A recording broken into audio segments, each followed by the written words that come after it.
دنیا جتنی بھی سجا لو، یاد رکھنا تم بھی نہیں رہو گے، دنیا بھی نہیں رہے گی، ساری چیز ختم ہو جائے گی۔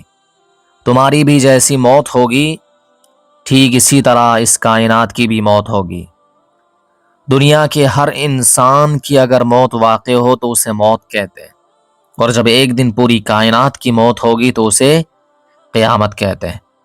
اللہ نے جگہ جگہ بار بار یاد دلایا ہے کہ یہ پہاڑ دھنی ہوئی روئی کی طرح اڑتے پھریں گے، میں اس کائنات کو لپیٹ دوں گا۔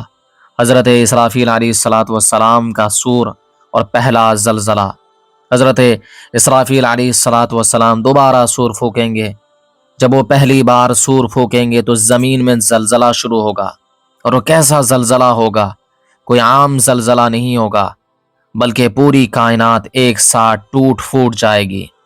قرآن کہتا ہے کہ جب یہ پہلا زلزلہ آئے گا تو دودھ پلانے والی ماں اپنے دودھ پیتے بچے کو خوف کے مارے پھینک دے گی اور دیوانوں کی طرح بھاگے گی۔ جس ماں کا بچہ پیٹ میں ہوگا اس کا بھی حمل گر جائے گا، تو سب کچھ کانپتے کانپتے ٹوٹ کر زمین کے اندر چلا جائے گا۔ سطح زمین بالکل صاف ہو جائے گی، ایک دھاگا بھی باقی نہیں رہے گا۔ خوب یاد رکھو، پہلے اور دوسرے سور کے درمیان ایک لمبا وقفہ ہوگا۔ حدیث کے مطابق یہ وقفہ 40,000 سال کا بھی ہو سکتا ہے۔ ذرا سوچیں، جو شخص سب سے آخر میں مرے گا اور قبر میں جائے گا اسے بھی 40,000 سال قبر میں رہنا ہوگا، تو جو ہزاروں سال پہلے مر چکے ہیں وہ کتنا عرصہ رہیں گے؟ اگر قبر میں عذاب ہو تو کیا ہوگا؟ نبی کریم صلی اللہ علیہ وسلم نے فرمایا، جب بندہ قبر کے سوالوں کا جواب نہیں دے پاتا تو اللہ فرماتے ہیں میرے بندے نے جھوٹ کہا، اس کے لیے جہنم کا بستر بچھا دو، جہنم کا لباس پہنا دو، جہنم کی طرف ایک دروازہ کھول دو، پھر زمین اسے دباتی ہے۔ اللہ اکبر، یہاں تک کہ دائیں پسلیاں بائیں طرف اور بائیں پسلیاں دائیں طرف نکل جاتی ہے۔ اسی لیے سرور دو عالم صلی اللہ علیہ وسلم نے ہر نماز کے بعد عذاب قبر سے پناہ مانگی ہے، ہر نماز کے بعد عذاب قبر سے پناہ مانگتے تھے۔ حضرت عثمان غنی رضی اللہ عنہ قبر کو دیکھ کر اتنا روتے تھے کہ داڑھی مبارک تر ہو جاتی تھی۔ جب بھی ان کے سامنے کوئی قبر نظر آتی تو قبر دیکھتے ہی ان کو رونا آ جاتا تھا، اور روتے تھے، بے تحاشا روتے تھے، اور ایسا روتے تھے کہ ان کی داڑھی مبارک تر ہو جاتی تھی، بھیگ جاتی تھی۔ اللہ تعالیٰ فرماتے ہیں کہ میں نبی کریم صلی اللہ علیہ وسلم کو سامنے رکھ کر امتی کا نامہ اعمال کھولوں گا۔ جب نبی صلی اللہ علیہ وسلم دیکھیں گے کہ اعمال نامے میں 365 دن میں فجر نہیں ہے، سجدہ نہیں ہے، 30 سال سود کھایا ہے، جھوٹ بولا ہے، حرام کمایا ہے، حرام ریلیشن میں تھا، بے پردگی کی ہے، تو نبی صلی اللہ علیہ وسلم کیا فرمائیں گے اس دن؟ ہمارے حالات اگر ایسے ہوں، ہمارے نامہ اعمال اگر ایسے ہوں، کل روز محشر میں نبی علیہ السلام کے سامنے ہمارے کچے چٹھے اگر کھل جائیں، ہمارے نامہ اعمال اگر کھل جائیں تو نبی کیا کہیں گے؟ ہم کیسے نبی کے سامنے منہ دکھائیں گے؟ پیارے آقا صلی اللہ علیہ وسلم کہیں گے، اے امتی، تجھے پتا ہے میں نے تیرے لیے 23 سال تک رویا ہے۔ میں وہ نبی ہوں جو راتوں کو اتنا رویا کہ پاؤں سوج گئے۔ میں نے طائف میں پتھر کھائے، احد میں دانت شہید کروائے، بھوک کی وجہ سے پیٹ پر پتھر باندھے، میں نے 3 مہینے گھر میں چولہا نہیں چلا۔ میں نے یہ سب کس کے لیے کیا ہے، اور تم میرے پاس یہ اعمال لے کر آئے ہو؟ تو ہم کیا جواب دیں گے؟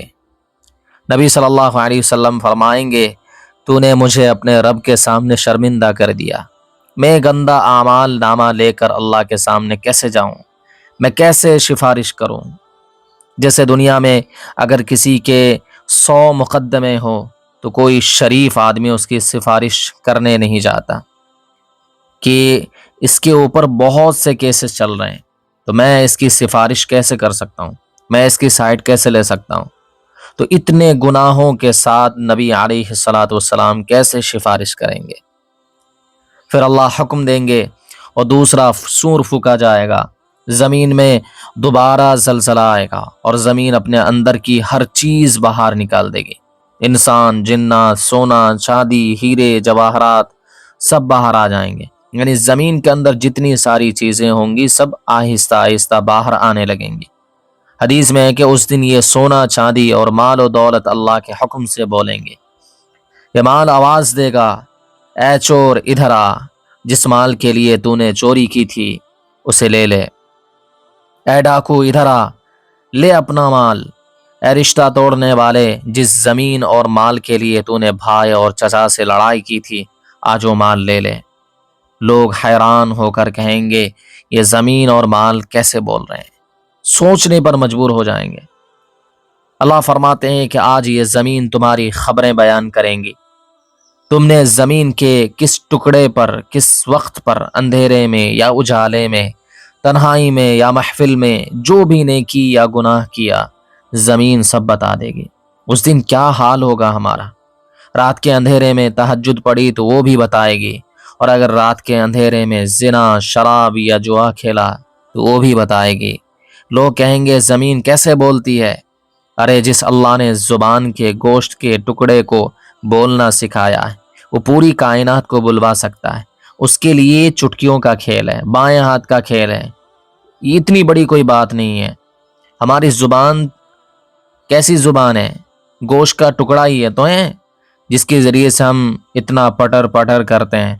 تو جب اس گوشت کے ٹکڑے کے اندر اللہ تعالیٰ بولنے کی طاقت دے سکتا ہے تو زمین کے اندر کیوں نہیں دے سکتا؟ تو اس دن زمین بھی بولے گی۔ پھر فرشتے لوگوں کو گروہوں میں تقسیم کر دیں گے اور ہر انسان اپنا نامہ اعمال خود بخود دیکھے گا۔ اللہ فرماتے ہیں جس نے ذرہ برابر نیکی کی ہوگی وہ اسے دیکھ لے گا، اور جس نے ذرہ برابر برائی کی ہوگی وہ بھی اسے دیکھ لے گا۔ ذرہ کس کو کہتے ہیں؟ ذرہ اس چیز کو کہتے ہیں جس کا کوئی وزن نہیں ہوتا، جو نظر بھی نہیں آتا، لیکن اس دن وہ بھی سامنے آ جائے گا۔ اے نوجوانوں، اے میرے پیارے دوستو، میری یہ آہ و زاری اس لیے ہے کہ مسلمان کا بیٹا سدھر جائے، ہمارا نوجوان سدھر جائے، کسی لڑکی کے چکر میں، موبائل کے پیچھے یا گناہ کے پیچھے اپنی زندگی برباد نہ کرو۔ اللہ نے جو شہوت دی ہے اس کے لیے حلال نکاح کا راستہ رکھا ہے، حلال نکاح کا آپشن رکھا ہے، حرام کی طرف مت جاؤ۔ اے لوگو، سود اور قسطوں کے پیسے لے کر اپنے بیٹوں کو بیرون ملک مت بھیجو۔ یہ اولاد پر ظلم ہے کہ باپ حرام کے قرضے لے اور بیٹا وہاں جا کر کیا بنائے؟ مشین بن جائے۔ رزق اللہ کے ذمے ہے، حرام کے ذریعے خوشحالی نہیں آتی ہے۔ خوب یاد رکھو، رزق کس کے ذمے ہے؟ اللہ کے ذمے۔ حرام کے ذریعے سے کبھی بھی خوشحالی نہیں آتی ہے۔ آج رات جو عیش کر رہا ہے اسے بھی موت آنی ہے، جو جیل میں ہے اسے بھی موت آنی ہے، سب مٹی میں مل جائے گی۔ اس لیے اپنی آخرت کی فکر کرو، نماز کی طرف آؤ اور اللہ سے سچی پکی توبہ کرو۔ چاہے کتنا ہی گناہ ہو جائے، مایوس ہونے کی ضرورت نہیں ہے۔ اللہ فرماتا ہے وَمَن يَعْمَلْ سُوءًا أَوْ يَظْلِمْ نَفْسَهُ ثُمَّ يَسْتَغْفِرِ اللَّهَ يَجِدِ اللَّهَ غَفُورًا رَحِيمًا، جو کوئی برا کام کرے، وَمَن يَعْمَلْ سُوءًا أَوْ يَظْلِمْ نَفْسَهُ، یا پھر اپنے نفس پر ظلم کرے، ثُمَّ يَسْتَغْفِرِ اللَّهَ، پھر وہ اللہ سے توبہ استغفار کرے، یجد اللہ غفور الرحیمہ، تو اللہ کو غفور بھی پائے گا، یعنی اللہ تعالیٰ اس کے تمام گناہوں کو بخش دیں گے، رحیمہ ساتھ ساتھ رحم بھی کرے گا۔ اس وجہ سے اللہ کی طرف لوٹ کر آؤ، اپنے گناہوں سے توبہ کرو، یقیناً اللہ تعالیٰ توبہ قبول کرنے والا ہے اور معاف کرنے والا ہے۔